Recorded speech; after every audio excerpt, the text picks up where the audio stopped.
गर्मी की वजह से लोग बेताब थे। ट्रेन कोई आधा घंटा लेट थी।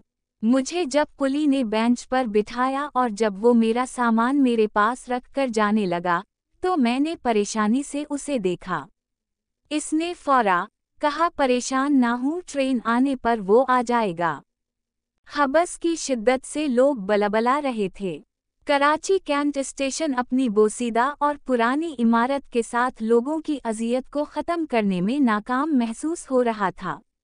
एक शहर जो खुद को रोशनियों का शहर कहता है, स्टेशन की बेचारगी पर सबकी महसूस कर रहा था। मैंने टिश्यू पेपर से माथे से पसीना साफ किया और इर्द गिर्द निगाह दौड़ाई। एक बूढ़ा शख्स प्लेटफॉर्म पर चादर बिछाए माहौल से बेपरवाह सिगरेट के लंबे लंबे कश ले रहा था। एक बच्चा अपनी माँ का बुर्काह पकड़े गोल गोल सा घूमने की कोशिश कर रहा था। एक जोड़ा गर्मी से इकताहट का शिकार था। लड़की बार बार अपने शौहर के कांधे से सर टकाए थकी थकी दिखाई देती थी। शौहर प्लेटफॉर्म की आहनी छत से मुंसलिक पोल से टेक लगाए खड़ा था। उसके चेहरे से इत्मीनान आया था। पोल के साथ ही उनका मुख्तसर सा सामान पड़ा था।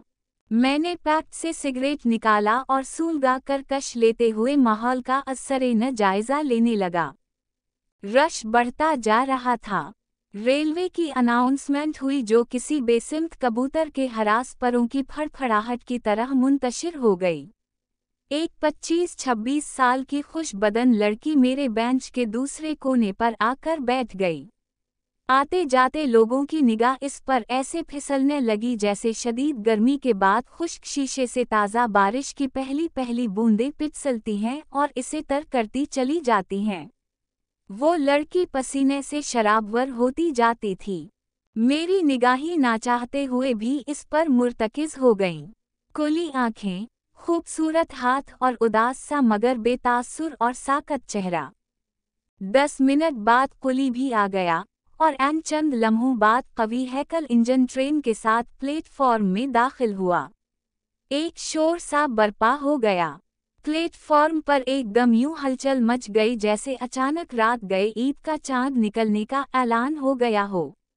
लोगों के इकट्ठाए चेहरों पर यकीन नुमायां होने लगा। कुली ने मेरा सामान उठाया और मुझे मेरे कैबिन तक पहुंचाया। मैंने इसे तयशुदा मुआवजे से ज़्यादा पैसे दिए तो वो खुशी से दुआएं देने लगा। मेरे सामने वही जोड़ा आकर बैठ गया जो गर्मी से हलकान था।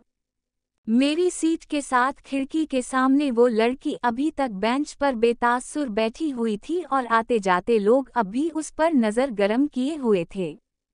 ट्रेन ने वहसल दी तो लोग जल्दी जल्दी ट्रेन पर चढ़ने और अकच उतरने लगे। उस खातून का शौहर भी तेजी से नीचे उतर गया।